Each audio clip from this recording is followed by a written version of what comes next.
Hello दोस्तों, मैं Khan sir स्वागत करता हूं आपके अपने YouTube channel symbol of knowledge learning centre पे। दोस्तों, आज का जो टॉपिक है या आज का जो वीडियो है वो वीडियो जितने भी आपके कॉम्पिटिटिव एग्ज़ाम होने वाले हैं, किसी भी लेवल का हो, उसके जितने भी मैथ के क्वेश्चन आते हैं उसमें सबका मैं बेसिक कॉन्सेप्ट जो होता है, जो उसका थ्योरेटिकल पार्ट होता है, उसको अच्छे तरीके से पढ़ा दिया हूँ, अच्छे तरीके से समझा दिया गया है और उस सब का वीडियो प्लेलिस्ट बनाकर अपलोड कर दिया गया है। अगर आपने नहीं देखा है तो पहले आप उसको देख लीजिए, क्योंकि अगर आप कॉन्सेप्ट को अच्छे तरीके से जज कर लेते हैं, उसको अच्छे तरीके से सीख लेते हैं, तो 100% सवालें आपके लिए बहुत आसान हो जाएंगे। तो चलिए, पहले यही है कि आप जाकर प्लेलिस्ट में चैनल को सब्सक्राइब कर लें और प्लेलिस्ट में जाकर देखें कि वो जितने भी कॉन्सेप्चुअल थ्योरेटिकल क्वेश्चन है उनका थ्योरी क्या है, उनका बेसिक कॉन्सेप्ट क्या है, उसके बाद इसको देखें, आपको 100% समझ में आएगा, गारंटी देता हूँ। तो चलिए शुरू करते हैं। इस क्वेश्चन जो है, ये क्वेश्चन जो है वो CHS के बुक से लिया गया है और बड़े बड़े कॉम्पिटिटिव एग्जाम में इसका आता है। जवाहर नवोदय विद्यालय का जो एग्ज़ाम होता है उसमें भी आएगा, रेलवे के थ्रू जितने भी SSC के थ्रू एग्ज़ाम होंगे उसमें हर एग्ज़ाम में इस तरह के क्वेश्चन आते हैं। तो अगर आप उसका प्रिपरेशन कर रहे हैं तो आपके लिए ये क्लास बहुत इंपॉर्टेंट होने वाली है। एकदम आराम से, अच्छे तरीके से, एकदम ध्यान से हम लोग देखेंगे इस क्वेश्चन को 100%। देखिए, क्वेश्चन को पहले आप पढ़िए, पढ़ने के बाद उसको समझिए, समझने के बाद उसको अपने दिमाग में लगाइए। हाथ तो सिर्फ लिखेगा ना। क्लियर? तो देखिए क्या कर रहा है, कह रहा है उस वर्ग का क्षेत्रफल कितना होगा जिसका परिमाप 48 मीटर है, और आपके ऑप्शन में दिया है 48 मीटर का स्क्वायर, 144 मीटर का स्क्वायर, 152 मीटर स्क्वायर और 304 मीटर स्क्वायर। इन चार ऑप्शन में कोई एक ऑप्शन सही है, और कैसे सही है ये भी देखो, ध्यान से सुनिएगा, ध्यान दीजिएगा आप लोग। तो इन चारों में जो सही आंसर है वो है 144 मीटर का स्क्वायर, ऑप्शन नंबर बी। अब कैसे है, इसीलिए मैं बोला हूँ ना, अगर आप इसका बेसिक कॉन्सेप्ट थ्योरी वाला क्लासेस अच्छे से किए होंगे तो आपको भी देख के ही पता चल गया होगा कि कैसे 144 मीटर स्क्वायर होगा। नहीं किए तो फिर भी हम यहाँ पे आपको बताएंगे कि कैसे आएगा। जरा ध्यान दीजिए, सबसे पहले यहाँ पे क्वेश्चन में दिया है वर्ग। अब वर्ग क्या है, यानी ऐसा चतुर्भुज जिसके चारों साइड बराबर होते हैं और एंगल 90-90 के होते हैं, स्क्वायर इसको इंग्लिश बोलते हैं। तो इसका जो आपका परिमाप होता है, वर्ग का परिमाप,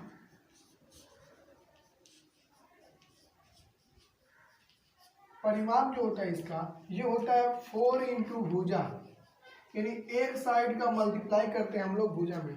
अब बात आया परिमाप क्या है, समझिएगा। ये हमारा मान लेते हैं एक वर्ग है, मान लेते हैं, ड्रॉ अच्छे से होता है, मान लेते हैं। चलिए, इस वर्ग की जो साइड होंगे चारों आपस में बराबर होंगे। मान लीजिए अगर ए होगा तो ये भी ए होगा, ये भी ए मीटर होगा, ये भी ए मीटर। और परिमाप का मतलब होता है चारों तरफ की लंबाई, चारों तरफ की, यानी यहां से यहां तक जाएंगे तो 1a प्लस, यहां से यहां तक जाएंगे तो 1a प्लस, यहां से यहां तक आएंगे तो 1a प्लस, यहां से यहां तक आएंगे तो 1a 2a 3a और 4a। यानी ए जो है हमारा भुजा यानी साइड है, और 4 यानी वर्ग का परिमाप होता है 4 इंटू साइड। कोई दिक्कत नहीं। चलिए, तो वर्ग का परिमाप दे दिया है कितना, 48 मीटर, यानी 48 मीटर बराबर क्या होगा, 4 इंटू भुजा। चलिए, ये 4 इधर कैसा है, मल्टीप्लाई में, इधर आ गए तो डिवाइड में, तो 48 मीटर बाई 4, इसका जो साइड यानी भुजा, तो 4 से डिवाइड करेंगे तो 12 बार में, यानी आएगा 12 मीटर। यानी वर्ग का जो एक भुजा आया ये 12 मीटर का है। कितने का है, 12 मीटर। अब आपको पता है कि वर्ग का क्षेत्रफल ज्ञात करना है, तो वर्ग का क्षेत्रफल का फार्मूला है क्या, साइड का स्क्वायर यानी भुजा का स्क्वायर। अब क्षेत्रफल मतलब लंबाई गुना चौड़ाई। अब इसका लंबाई भी 12 है और चौड़ाई भी 12 है, यानी साइड का स्क्वायर, यानी 12 मीटर गुना 12 मीटर, और 12 का 12 में मल्टीप्लाई करेंगे 144 metre into metre metre square. तो क्या आंसर 144 मीटर स्क्वायर। उम्मीद करता हूँ आपको एकदम डीपली जाकर हर एक बात बताया हूँ। इस तरह अगर आप पढ़ेंगे तो 100% कॉन्सेप्ट भी आपको याद रहेगा, उसका बेसिक भी मालूम रहेगा, और आप ऑप्शनल क्वेश्चन भी अच्छे से कर लेंगे। इसको स्क्रीनशॉट ले लीजिए, और अगर अच्छा लगे तो लाइक कीजिए, सब्सक्राइब कीजिए, और आगे बढ़ते हैं अगले क्वेश्चन की तरफ। ये वाला प्रश्न देखिए, तो ये प्रश्न जो है बहुत बहुत बहुत आसान है। प्रश्न को पहले देखते हैं। देखिए, अगर आप मैथ से दोस्ती कर लिए या जिस सब्जेक्ट से दोस्ती कर लिए, वो सब्जेक्ट आपके लिए बहुत आसान हो जाएगा, क्योंकि जो चीज़ हमारे समझ में आती है ना, भले दुनिया के लिए मुश्किल हो, हमारे लिए क्या रहती है, आसान रहती है। और जो चीज़ हमारे समझ से बाहर है, दुनिया के लिए आसान है लेकिन हमारे लिए क्या होगा, बहुत मुश्किल होगा। इसलिए समझो और एकदम आराम से, एकदम प्यार से दोस्त बना के पढ़ो, तो आपको 100% हर चीज़ें आएंगे। तो चलिए ये वाला क्वेश्चन देखिए। कह रहा है कि एक बक्से की प्रत्येक कोर 3 मीटर लंबी है, तो इसका आयतन कितना होगा, वैल्यू पूछा है। आंसर होगा 27 मीटर का क्यूब। ऑप्शन नंबर बी आपका बिल्कुल करेक्ट आंसर है। अब कैसे है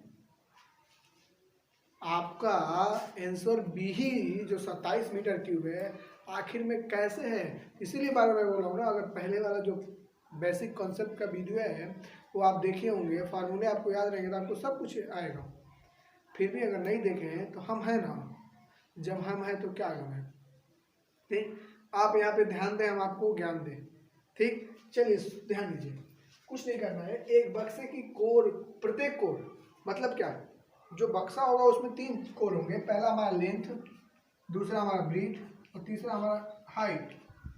ये भी 3 मीटर है, और ये भी 3 मीटर है, और ये भी 3 है। कर प्रत्येक कोर हमारा 3 मीटर का है। क्लियर है, कोई दिक्कत। करें इसका आयतन, तो आयतन क्या होगा हमारा, आयतन होता है L into B into H. यही हमारा आयतन है बाबू। तो L की वैल्यू 3 मीटर, B की वैल्यू 3 मीटर, H की वैल्यू भी 3 मीटर। 3 3 का 27, और metre into metre metre cube. बस, क्या मुश्किल है, बिल्कुल नहीं मुश्किल है जी, इजी है ना। स्क्रीनशॉट लीजिए, अगले वीडियो की तरफ देखते हैं, अगले क्वेश्चन की तरफ देखते हैं। चलिए ये वाला प्रश्न देखिए, तो सिंप्लीफिकेशन वाला टॉपिक से ये प्रश्न आ गया है। और ये जब मैं बेसिक पढ़ा रहा था तो ये प्रश्न को मैं अच्छे तरीके से समझाया था और बताया था कि अगर ऐसे प्रश्न आएंगे तो कैसे हल करेंगे। कुछ नहीं करना है, ध्यान सुनिएगा। सबसे पहले क्या करेंगे, इसका ऊपर का सॉल्व करेंगे और इस नीचे को भी सॉल्व करेंगे। ठीक, जब एक लाइन में सब प्रोसीजर हो जाएगा तब वहाँ से एक ट्रिक बताऊंगा, उस ट्रिक के जो भी करेंगे आपका आंसर आ जाएगा। और इस सवाल का जो आंसर होगा वो ऑप्शन नंबर सी होगा, ये बिल्कुल सही आंसर है।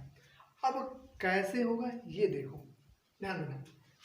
इनमें सबसे पहले हम करेंगे डिवाइड, तो क्या करते हैं, लिखेंगे 7/3 इंटू 2/3।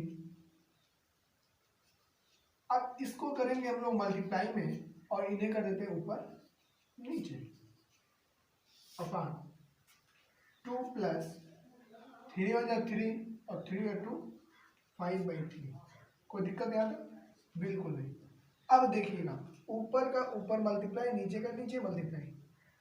7 2 जा 14, 14 5 जा 70, अपन इन सबको करेंगे 27 अपन। अब इसको सॉल्व करेंगे हम। इसको सॉल्व कैसे करते हैं, एलसीएम लेते हैं।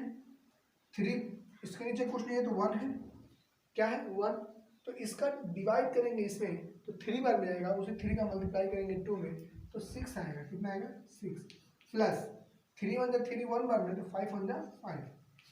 अब आएगा 70/27 अपॉन, ये हो जाएगा 11/3। यहाँ पे आने के बाद, एक लाइन में आने के बाद स्टेप क्या है कि इसका मल्टीप्लाई इसमें और इसका मल्टीप्लाई इसमें। और ये क्यों होता है बता रहा हूँ, देखो एक्चुअली में लिखा हुआ ऐसे है, ऐसे लिखा हुआ है। अब इसको सॉल्व करने के लिए क्या करेंगे, इसको चेंज करते हैं मल्टीप्लाई में, इसे कर देते हैं ऊपर नीचे। देखो 70 का मल्टीप्लाई 3 में हो गया, 27 का 11 में। देखो 27 का 11 में, 70 का 3 में, तो ये हो जाएगा 70 गुना 3 और नीचे हो जाएगा 27 गुना 11। तीन का नाम 3, 3 9 27, मल्टीप्लाई करेंगे तो ऊपर 70 नीचे 99। देखो वो तो क्या बिल्कुल सही आंसर, 70 और बता 99। कितना आसान है। जब आपको बेसिक कॉन्सेप्ट मालूम रहेगा तो आपके लिए हर सवाल आसान रहेगा। तो इस सवाल का स्क्रीनशॉट ले लीजिए अच्छे से, और अगर वीडियो आपको अच्छी लगे, सवाल आपके समझ में आ रहा है, तो चैनल पर अगर नए हैं तो सब्सक्राइब कीजिए, कमेंट कीजिए, लाइक कीजिए और शेयर कीजिए। और अगर जो चीज़ इसमें ना समझ में आए वो हमसे पूछ सकते हैं। एक बाहरी क्वेश्चन कोई भी है वो भी आप कमेंट में पूछ सकते हैं, हम उसको देखने के बाद रिप्लाई जरूर करेंगे आपको। Thank you so much. जय हिंद, जय भारत।